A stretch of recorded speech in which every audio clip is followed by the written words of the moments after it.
भोसले बाबाराजांचं आगमन होत आहे या प्रचार सभेच्या निमित्तानं. सोबत आदरणीय बाळासाहेब खंडारे आणि मित्र परिवार. बाबाराजे आपला एक निष्ठावंत शिलेदार टीका या ठिकाणी लावला जातोय.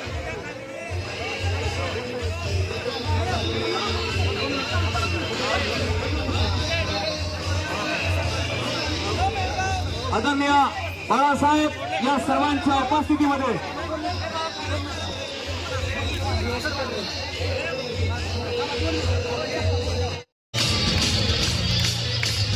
जोरदार टाळ्या झाल्या पाहिजेत आदरणीय बाबाराजांसाठी या प्रचार. बाबाराजे तू मागे बढ़ो, बाबाराजे तू मागे बढ़ो. धन्यवाद. मी विनंती करतो सगळी मंडळी या ठिकाणी बाबाराजांना पाठिंबा देत आहेत. एकदा जोरदार टाळी झाली पाहिजे आपल्या बाबाराजांसाठी. आणि सातारची गादी आपला अभिमान, आपला स्वाभिमान. हातवरती पांडुरंगाला तुळशीची माळ आवडते त्या पद्धतीनं सातारच्या गादीचा अभिमान म्हणून देव तुकाराम पंढरीनाथ महान की जय. माऊली ज्ञानेश्वर महाराज की जय. संत महाराज की जय. तुमचे आमचे लाडके नेते, आमचे दैवत माझा विठ्ठल माननीय श्रीमंत छत्रपती शिवेंद्रसिंह राजे भोसले, तसेच सातारा शहरातील माझ्या पंचकृषीतील सर्व माझी आजी नगरसेवक, सर्व पदाधिकारी, माजी नगराध्यक्ष, डीसीसी बँकेचे संचालक आणि तसेच आमचे मित्र सुशील दादा, तसेच चंदन सरकार आणि सर्व व्यासपीठ, आणि त्यावेळी त्यांच्यापेक्षा माझ्या जीवाभावाचे सर्व माझ्या माता भगिनी, माझे मित्र, माझे बंधू सर्वजण. महाराजसाहेब 6 वाजताची टायमिंग होतं सभेचं. आज 9 वाजले तरी सर्व लोक तुमची वाट बघत बसल्यात. महाराजसाहेब इथं यायची पण गरज नव्हती. काली पदयात्रा झाली. पदयात्रेत काही ठिकाणी वार्ड आमचे थांबले. आमच्या मानवदादा बडेकरांच्या मिसेस वराडल्या, आमच्या त्या राणीताई कटके काल वराडल्या, आमच्या तर सचिन बडेकरांच्या मिसेस. आणि आम्ही 40-40, 50-50 बायका घेऊन थांबलो, तुम्ही आलाच नाही. म्हणलं महाराजांना ते कुंकू ते डोळ्यात गेले, त्याच्यामुळे महाराज साहेब काही येऊ शकले नाहीत. मग तिथनं लवकर म्हणजे असं थोडा भाग कट करत करत आम्ही गेलो. असू दे, त्या सर्व महिलांची मी क्षमा मागतो. सर्वजण 9 वाजल्यापासून 1 वाजूपर्यंत ताटे घेऊन थांबला होता तुम्ही. महाराज साहेब, मला तुम्ही 2016 साली संधी दिली. मी अडचणीत असतानाही मला तुम्ही तिकीट दिलं आणि सर्व या पंचकृषीतील, माझ्या डोरगल्लीतील, माझ्या या सर्व कुटुंबातील लोकांनी मला नगरसेवक केलं. आणि अनेक परत अडचणी आल्या. मला थोडे दिवस जेलला बसायला लागलं. तिथून मी बाहेर आल्यानंतर नगरपालिकेत काम करत असताना मी एक डोक्यात विजन ठेवलं. वार्डात सगळ्यात जास्त लाईट आपल्या इथंच पाहिजे. वार्डात सगळ्यात भारी शौचालय आपल्या इथंच पाहिजे. वार्डात सगळ्यात भारी रस्ते आपल्या इथंच पाहिजे. सगळ्यात कॉन्क्रीट रस्ते आपल्या इथंच झाले पाहिजे. असं मी एक डोक्यात ठेवलं आणि ते सातत्य ठेवलं. आणि ह्या सातत्याने ठेवत ठेवत ठेवत आपला वार्ड 2, 3, 4 वर्षात चांगला डेव्हलप झाला.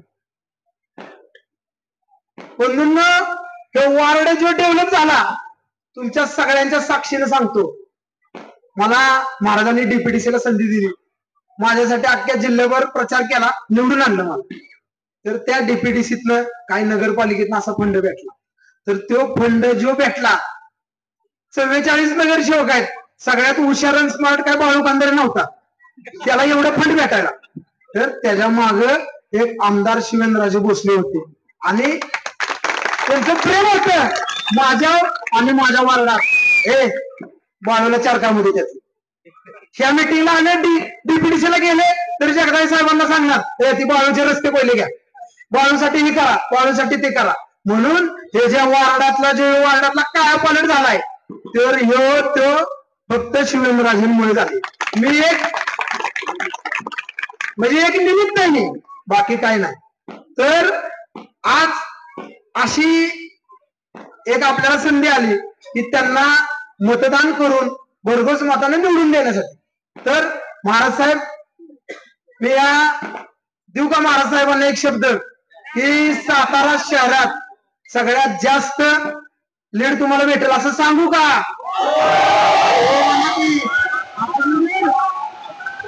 सगळ्यांनी वर हात करून सांगा. महाराज साहेब पांडुरंगाचं मंदिर आहे, तिथं देवीचं मंदिर आहे आणि गणपतीचं आमचं मंदिर आहे. त्याच्या साक्षीनं या सर्वांच्या वतीने शपथ घेऊन सांगतो प्रत्येक जण 20 तारखेला उठून जाऊन 3 नंबरला शिवेंद्र महाराजांच्या समोर कमळ या चिन्हासमोर बटन दाबून सातारा शहरात सगळ्यात जास्त मताने आमदार शिवेंद्रराजेंना फक्त 2 गल्लीतून लीड घेतला. ही गावी तुम्हाला मी देतो. आणि महाराज साहेब तुम्ही निवडून आला, महायुतीची सत्ता आली, तुम्ही कॅबिनेट मंत्री झाला ना, तर तुम्हाला माझा म्हणजे सगळ्यांच्या वतीनं सांगतो तुम्हाला पुण्यात नवनवऱ्यातनं नाचवत गाजवत वाजवत आणणार. आणि आज सांगतो शेकडो गाड्या पुण्यातलं चंदन भावना सुशील भावना माहिती आहे, शेकडो गाड्या घेऊन तात्यात तुम्हाला सातारात आणणार. आमचा शब्द आहे, बोलणार नव्हतं काल आम्हाला माहिती. मला म्हणले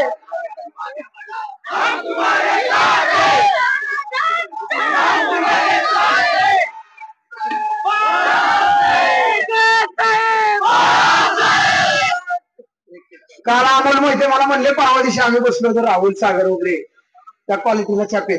मला म्हणले अरे तिथं तुमच्या इथं हे डोरगल्लीत तर तिथं सगळे मागासवर्गीय समाज असं जातीभीतीचा विषय नाही असे मला गमतीने म्हणले की. तर म्हणलं दादा तुम्ही महाराजांसोबत आला तर तुम्हाला तिथं कळेल आमची मागासवर्गीय वस्ती आहे का पुण्यातलं कोरेगाव पार्कचं फील आहे. आणि महाराज साहेब सगळे आमच्यात 15 उदाहरण मागे तुम्हाला नावे सांगितलं सगळे पिवळ्या बायका फिल्टर बिल्टर घालून 6 वाजल्या बसतात तुमची वाट बघत बसले. आणि महाराज साहेब जास्त वेळ बोलत नाहीत, तुम्हाला पुढे जायचे आहे. तुम्ही जसं माझ्यावर प्रेम केलं तसंच इथून पुढे प्रेम करा. आणि एक तुम्हाला सांगायचं राहिलं, इथला शौचालयाचा प्रश्न असेल, आपल्या बबन नानांच्या इथला शौचालयाचा प्रश्न असेल, एक 4-8 दिवसात ती सगळी शौचालय चालू होत्याल, सगळी कलरची कामं बिमर आहे. आणि टॅनिंग सेंटर साठी एक एअरपोर्ट संडास बाबांनी तिथल्या उद्यानासाठी 25 लाख रुपये, त्या संडासाठी 40 लाख रुपये, परत कॉन्क्रीट रस्त्यासाठी म्हटले असे 40 लाख, असे 1.5 कोटी रुपये महाराजांनी 8 दिवसापूर्वी त्याच्या प्रशासकीय मान्यता झाल्या. इलेक्शन नंतर त्याचे टेंडर होत्याल आणि तेही कामं होत्याल. आणि पुढच्या 5 वर्षात ह्या गल्लीत नाही येताना प्रत्येकाला आनंद होईल. डोर गल्लीत नाही चाललो आपण असं वेगळीकडे चाललोय असं वाटेल. हे सगळ्यांसमोर सांगतो. आणि हे फक्त होतं ते फक्त महाराज साहेबांच्या कृपेनं होतं. महाराज साहेबांच्या कृपेनं मी माझ्यासोबत थोडे सहकार्य म्हणजे तोकडे असतील भविष्यात जास्त होत्याल. कुठंतरी उद्योगधंदा कामधंदा महाराज म्हणतात हे बाजूला काम दिलं काय एखादं त्याच्या पोरांना 1-2 कामं दिले आविदाला देऊन टाक, वाद करत बसतील परत देऊन टाक अशी कामं सगळ्या पोरांना दिली. प्रत्येकाची गरज हळूहळू चालतात. म्हणजे आज 10-15 कॉन्ट्रॅक्टर असतील, भविष्यात 5-50 जण होतील. एवढी माझी म्हणजे गावी देतो सगळ्या पोरांना. सगळी जण माझ्या म्हणजे काहीतरी अपेक्षा ठेवून चालतात सोबत. त्यांनाही मी खात्री देतो कुठेही कुणालाही उद्योगधंद्यात काही लागू देईल. पुन्हा पुलातली पाकळी पाळू कांदारी मदत करेल, महाराज साहेब मदत करतात. कुणाचा नोकरीचा प्रश्न असेल. आणि एक सांगतो, सुरुची बंगल्यात महाराजांच्या वाड्यात कुठलाही माणूस गेला तर तो म्हणजे त्याच्या तोंडावर हसं असतं. त्याचं काम महाराज साहेब पूर्ण ताकदीनिशी आपलं काम आहे असं करून करतात. कुणीही नाराज होऊन येत नाही. कधी कुणाचं काय काम असलं डायरेक्ट महाराजांपाशी जायचं. कुणी म्हणायचं नाही आधीमध्ये ह्याला फोन लाव का, दादा महाराज आहेत का, होय, कुणीच कुणाला बोलायचं नाही. डायरेक्ट महाराजांपाशी जायचं. महाराज साहेब सगळ्यांची कामं करतात, आपलीही करणार. महाराज साहेब, माझी पांडुरंगाचरणी प्रार्थना आहे, तुम्ही महाराष्ट्रात उच्चांगी मतानं 1 नंबरच्या मताधिक्यानं तुम्ही निवडून यावं, महायुतीची सत्ता वेळ आणि पहिल्या कॅबिनेट मध्ये तुम्ही मंत्री व्हावं आणि तुमचा जाहीर नागरी सत्कार वाड्यापासनं हत्ती, घोडे, उंट, ढोल ताशे लांब डोरगल्लीत तुम्हाला खांद्यावर बसवून आणणार, अंबारीत बसवून आणणार. हे सगळ्या डोरगल्लीच्या वतीनं माझा शब्द आहे. थांबतो, तुम्हालाही पुढे जायचे. सकाळ धरून तुम्ही दमता. महाराज मध्ये आजारी होते तरी लोकांचे प्रश्न तरी चालतात, तरी लोकांसाठी फिरतात. तरी आपण त्यांना आता लय दमवण्यात काय अर्थ नाही. 2 मिनिटं आता त्यांचं भाषण ऐकू आणि हे करू. आज सातारा जावळी विधानसभा निवडणुकीच्या प्रचाराच्या निमित्तानं आपण इथं आपल्या प्रभागात इथं सगळेजण एकत्र जमलोय. खरं म्हणजे मला साताऱ्यातील बऱ्याचशा कॉर्नर मीटिंग किंवा प्रचार सभा करता आल्या नाहीत, कारण मी तालुक्यामध्ये सकाळची पदयात्रा झाली की तालुक्यामध्ये जायचो आणि सातारा जावळी दोन्ही तालुके करायला लागायचे, त्यामुळं रात्र उशीर व्हायचा पोचायला.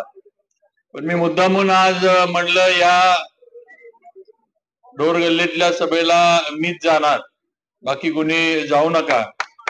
कारण त्याला 1-2 कारण आहेत.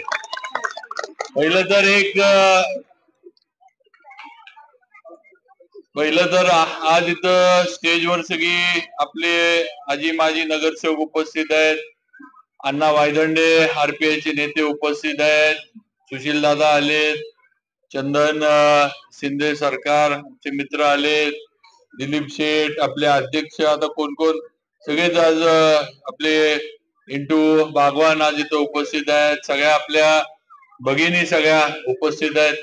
सगळ्यात आज आणि समोर पण सगळ्या बाळूनं सांगितलं की भंडारा उधळलाय, तसं सगळ्या माझ्या लाडक्या बहिणी समोर पेटे बांधून उपस्थित आहेत.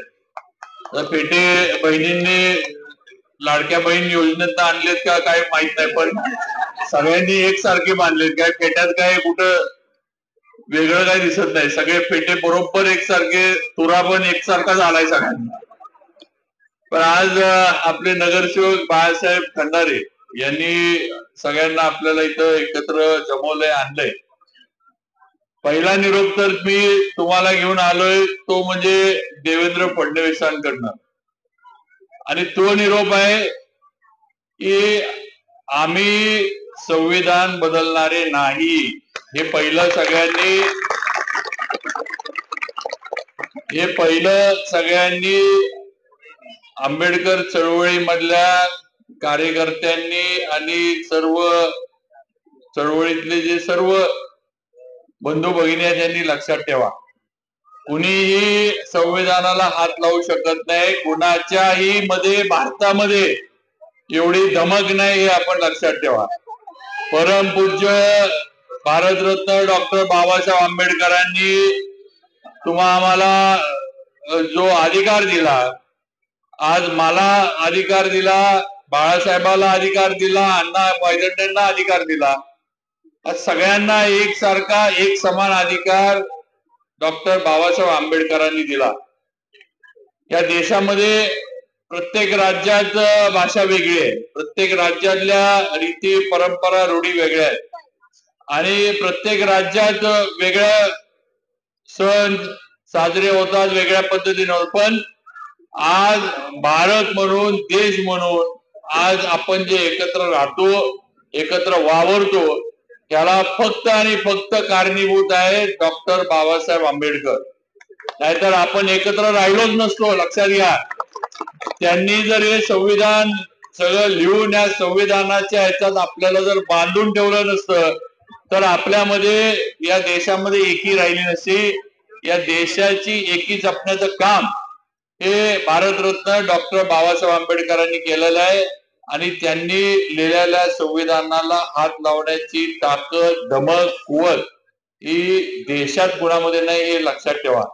त्यामुळं कुणी संविधानाला हात लावणार नाही.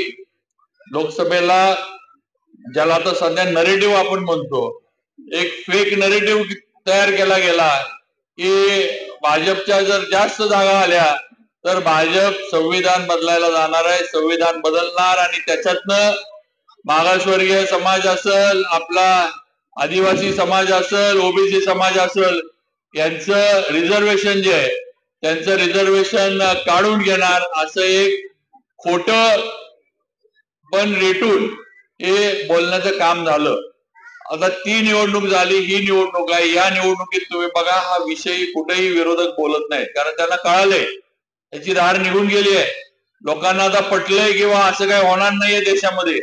तेव्हा आता कुणी या फेक नरेटिव्हला आता खरं मानणार नाही. तेव्हा आता कुणी विरोधक, काँग्रेस, उद्धव ठाकरे साहेबांची सेना, त्याचबरोबर तुमचे पवार साहेबांची राष्ट्रवादी, कुणी आता या विषयावर बोलायला तयार नाही, कुणी याचा आरोप करत नाही. वस्तुस्थिती आहे. आणि म्हणून हे सगळ्यांनी, माझ्या सर्व बंधू भगिनींनी डोक्यातनं हे काढून टाका. असलं काही होणार नाही, असलं काही घडणार नाही. आणि असं काही घडणार सारखं वाटलं तर मी आज आपल्याला सांगतो की पहिला विरोध करणारा शिवेंद्रराजे असणार. भले माझी ताकद छोटी का मोठी काही असेल, पण असं काही जर होतंय असं वाटलं तर पहिला विरोध हा साताऱ्यातनं होईल आणि साताऱ्यातनं या विरोधाची जी काही चिंगारी आपण म्हणतो ती साताऱ्यातनं पेटल.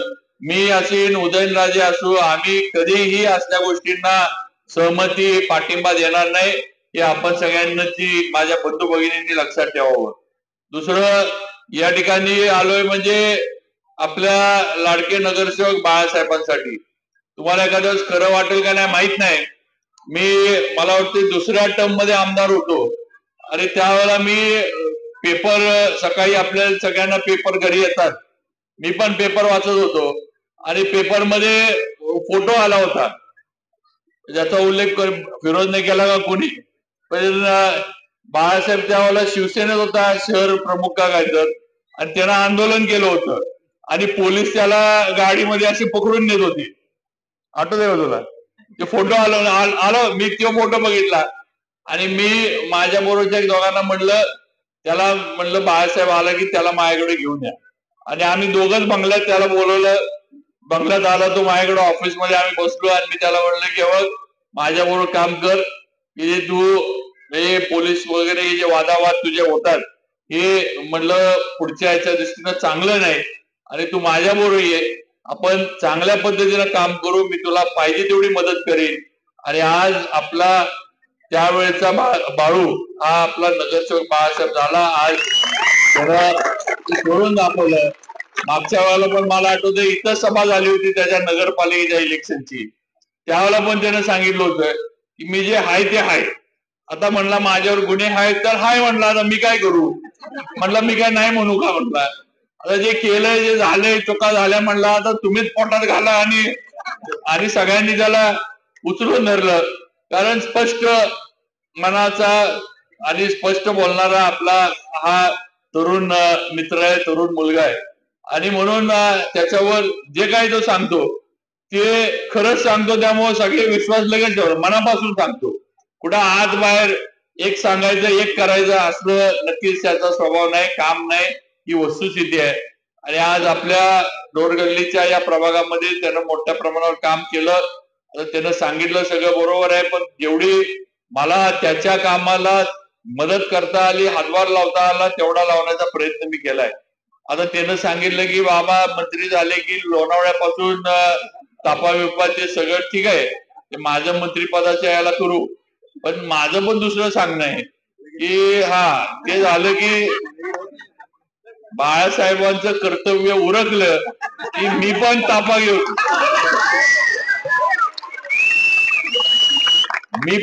घेऊन बँड बाजा घेऊन मी पण येणार.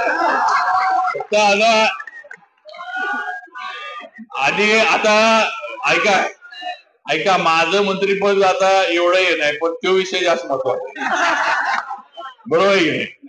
आणि मला आता या अध्यक्ष इथं बसले, माझी तर अध्यक्ष, मी काल पदयात्रेत पण घरी गेलो, आई होती, त्यांच्या वहिनी होत्या, मी वहिनीनं विचारलं, वहिनी म्हटलं तू वहिनीनं म्हटलं तुम्ही याच्या वहिनी हो, म्हटलं वहिनी तुम्हाला बहीण बिन एखादी नाही का, म्हटलं तुम्हीच बघायला लावून द्या. अहो म्हणलं आम्ही सगळं करतो पण ते तयार होईना. तुम्हाला खोटं वाटत, मी आणि महेश दादा, आता त्याचं माझ्यावर जेवढं प्रेम आहे तेवढं महेश दादांवर प्रेम आहे लांडगेंवर. आम्ही दोघं मुंबईमध्ये होतो आणि मी महेश दादांना म्हटलं दादा फोन लावा म्हटलं त्याला, म्हटलं जरा सांगा बाबा इथे चिडलं तुझ्यावर आणि तुझं काय नाही, तू काय नीट वागत नाही, तू ऐकत नाही, आणि म्हटलं हा विषय सांगा, ऐकत काय नाही तर हे ऐकत नाही. व आज एकच आहे की हा गमतीचा भाग नाहीये, ह्याला बाळासाहेबाला वाटेल आपण चेष्टा करतोय, पण शेवटी आज एवढं सगळं कर्तृत्व केलंय, अडचणी आल्या, बऱ्याच अडचणींना तोंड द्यायला लागलं, सगळं आहे ते ठीक आहे, पण शेवटी आज त्यानं करून दाखवलंय. त्यानं या प्रभागामध्ये काम, लोकांचा विश्वास हा त्यानं कमवून दाखवलाय, मिळवलाय. काय विकत घेतलेलं प्रेम आणि विकत घेतलेला विश्वास नाही, किंवा विकत घेतलेली नगरपालिकेची हे नाहीये.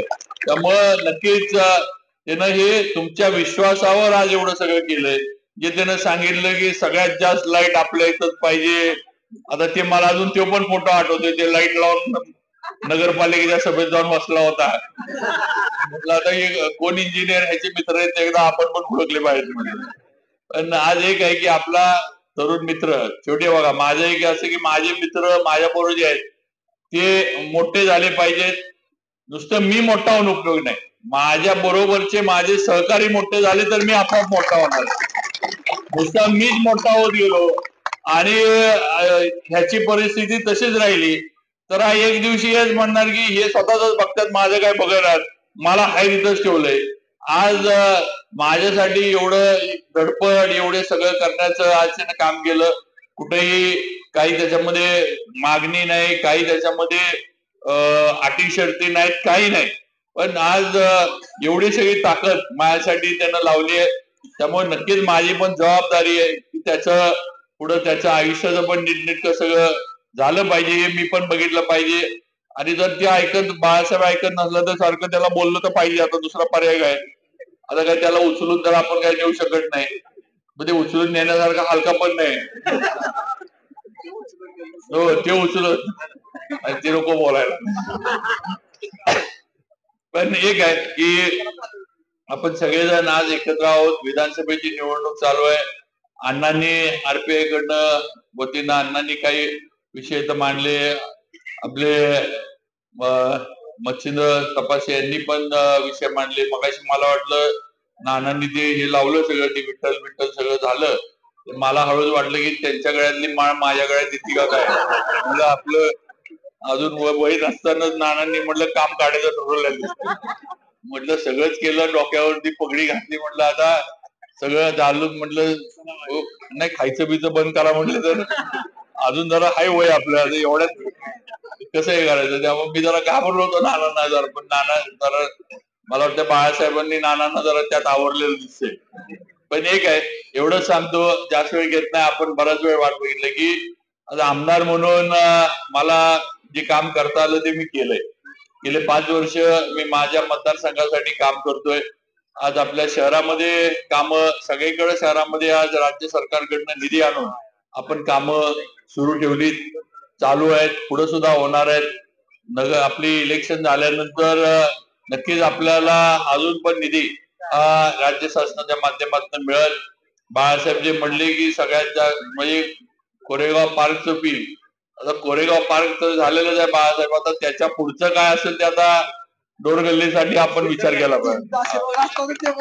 त्यामुळं कोरेगाव पार्कच्या आता पुढे जायचं एवढं लक्षात ठेवा, आता कोरेगाव पार्क पुढचं मर्यादित नाही राहायचं. त्यामुळं नक्कीच आपल्या डोरगल्ली आणि या परिसरासाठी जेवढे काही सुविधा आपल्याला देता येतील त्या अजून मोठ्या प्रमाणावर आपण आणू. डीपीडीसी वर आपले नगरसेवक बाळासाहेब आहेत, डीपीडीसीच्या माध्यमातून म्हणजे मी त्याच्या प्रचाराला गेलो, बरोबर आहे, ते सांगितलं बाबांनी प्रचार केला जिल्हाभर, पण जिथं आम्ही जायचो तिथं ती आधीच सांगायची बाळासाहेब ना आम्ही तेवढी तरी मतं आम्ही बाळासाहेबाला देतोय. काही काही जण म्हणायची नाही आमचं ही मतं बाळासाहेबाला बाकीचे आम्ही विरोधात देणार. पण बाळासाहेब हा सगळीकडं कॉमन फॅक्टर होता सगळ्यांच्या ह्याच्यात. त्यामुळं मला वाटतं सगळ्यात जास्त मतानं त्यावेळेला जिल्ह्यातनं डीपीडीसीला निवडून आला. हा पण आज जिल्ह्यात एवढ्या सगळ्या नगरपालिका नगरसेवक नगराध्यक्षांकडे जायचं भेटायचं. पाचविणीला आम्ही त्या लक्ष्मीताई कराडकरांकडे गेलो. त्या म्हणले आमचं ठरलंय म्हणले बाळासाहेबांना मतदान द्यायचं. तुम्ही का म्हणजे महाराज मला म्हटलं तुम्ही कशाला एवढं त्रास देत नाव. म्हटलं आलो भेटायला माझा नगरसेवक आहे. नाही म्हणलं ते 4 दिवसापूर्वीच येऊन गेले म्हणलं. असं त्यामुळं आज नक्कीच त्याच्या माध्यमातून चांगलं काम होतंय. आपण सगळेजण आहोत, एकत्र राहू, एकत्र काम करू. नक्कीच आज भाजप आणि महायुती या सरकारने आज लाडकी बहीण योजना आपल्याला दिली. परवाच भाजपनं जाहीरनामा प्रसिद्ध केलाय आणि आता त्याच्यात आपण लक्षात घ्या 23ला आपली इलेक्शन होईल, सरकार आपलं येईल. सगळ्या बहिणींनी निर्णय घेतलाय महायुतीला सत्तेत बसवायचं आणि आपलं 2100 रुपयाचा लाभ घ्यायचा. 1500 वरनं 2100. त्यामुळे 2100 रुपये बहिणींना मिळाल्यानंतर आम्हाला चहा लावीला जरा बोलवा फक्त बाकी हो तेवढं तरी आपलं चहा सगळ्या बहिणींनी एकदा तरी पाजू दे चहा. तर सगळ्यांनी मिळून एका ठिकाणी बोलवा. सगळं आता हे कालच्या त्या पदयात्रे सगळ्या घरी बोलवून जर मला सगळ्या बहिणींनी घरात बोलवून चहा पाजला तर मला ऍडमिटच करायला लागेल. त्यापेक्षा सगळ्या एकत्र अशा या एक दिवशी आणि 1 कप चहा आम्हाला पाजा सगळ्यांना फक्त एवढं सांगतो. पण आज आपल्या हिताचे निर्णय महायुतीनं घेतलेले. आज आपल्याला गॅस मोफत दिलाय. आज आपल्याला 800 रुपये गॅसचे आपल्या याच्यावर आले. आज आपल्याला नरेंद्र मोदींच्या माध्यमातून केंद्र सरकार धान्य आपल्याला मोफत देते. आधी जे विरोधक सांगतात की योजना बंद करणार असं काही नाहीये.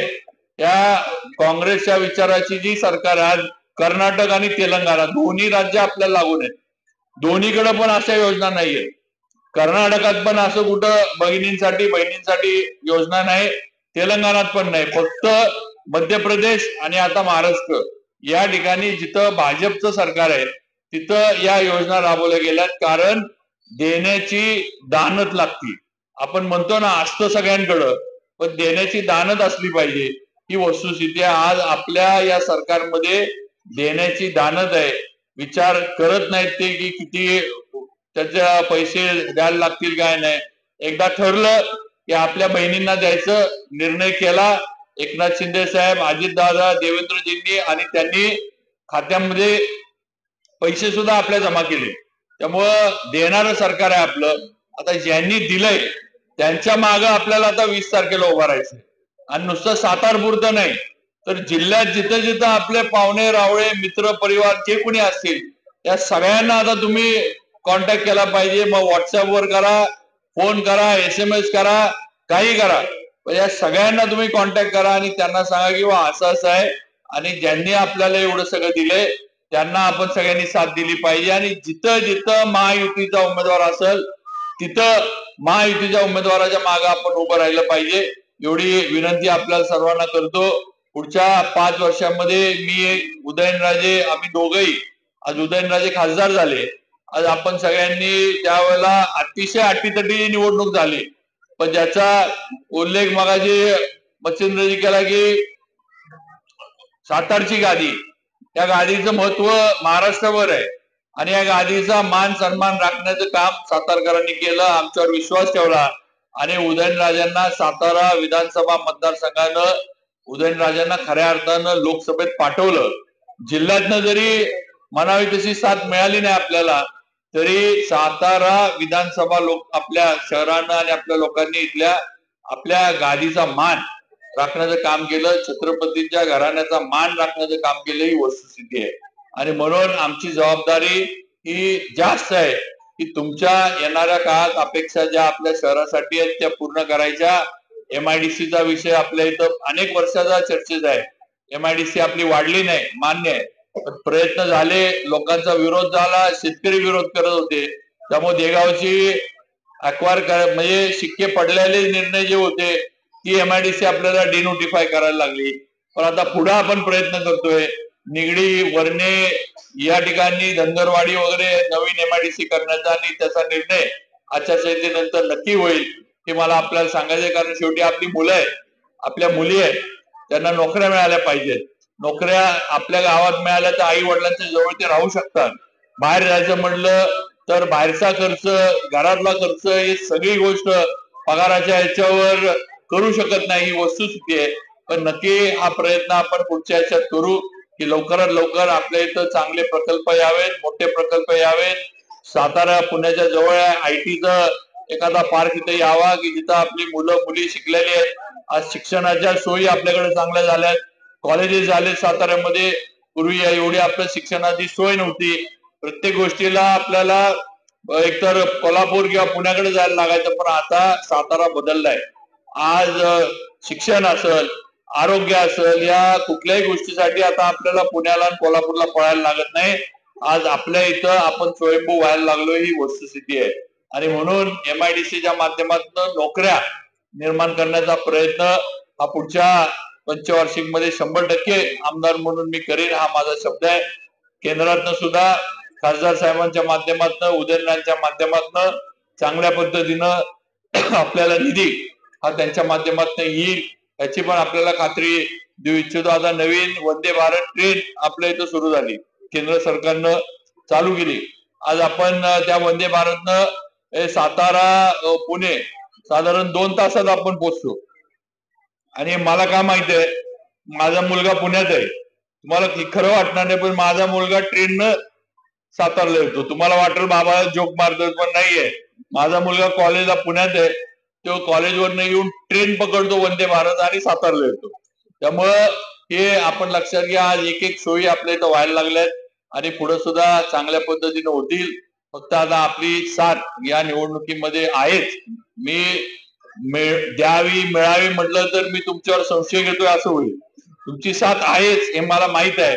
फक्त आपल्याला ताकद जी आहे ती चांगली लावायची आहे. कारण आता सगळ्यांनी जे सांगितले की बाबा निवडून येणार निवडून येणार, याच्यामध्ये आपली यंत्रणा किंवा आपण सगळे जर शांत झालो, ढिले पडलो, तर मग आपल्याला धोका होऊ शकतो हे लक्षात घ्या. म्हणून सगळ्यांनी मोठ्या संख्येनं मतदानाला जावं, मतदान करावं, आपला मतदानाचा हक्क बजवावा. आणि येणाऱ्या 20 तारखेला भारतीय जनता पार्टी महायुतीचा उमेदवार म्हणून आपण सर्वांनी कमळाच्या समोरचं बटन दाबून मला मोठ्या मताधिक्यानं विजयी करावं ही विनंती सर्व माझ्या मतदार बंधू भगिनींना करू इच्छितो. पुढच्या काळात सुद्धा आपल्या ढोरगल्लीच्या आणि या प्रभागाच्या विकासामध्ये मी सदैव तुमच्याबरोबर असेन. आपले नगरसेवक बाळासाहेब खंदारे यांच्याबरोबर असेन हा शब्द आपल्याला सर्वांना आज देतो. आणि परत एकदा माझ्या सगळ्या एवढ्या मोठ्या संख्येनं बहिणी सगळ्या इथे उपस्थित राहिल्या. काल माझं एवढं मोठ्या संख्येनं स्वागत केलं. खरं म्हणजे आता जे बाळासाहेबांनी सांगितलं बाबांच्या डोळ्यात काय कुंकू गेलं, पण असं काही झालं नव्हतं. 1 वाजेपर्यंत मी 8 वाजल्यापासून 1 वाजे हे माझ्यावर पावती जो आहे ते माझ्यावर फाडतोय, माझं हे नाही. मी 8 वाजल्यापासून पदयात्रेला 1 वाजेपर्यंत होतो. मला पुढे दुसऱ्या प्रचाराला जायचं होतं, म्हणून त्याला म्हटलं की वा आता आपण जी पदयात्रा आहे ती उरकूया. म्हणून काय मग काही माझ्या बहिणीच्या घरी मला येता आलं नसेल त्याबद्दल मी क्षमा आपली सगळ्यांची मागतो. पण तसं काय आपल्या बाळासाहेबाचा त्याच्यामध्ये काही दोष नाही, पण मला परत पुढे जायची गडबड होती, त्यामुळं थोडी गडबड झाली.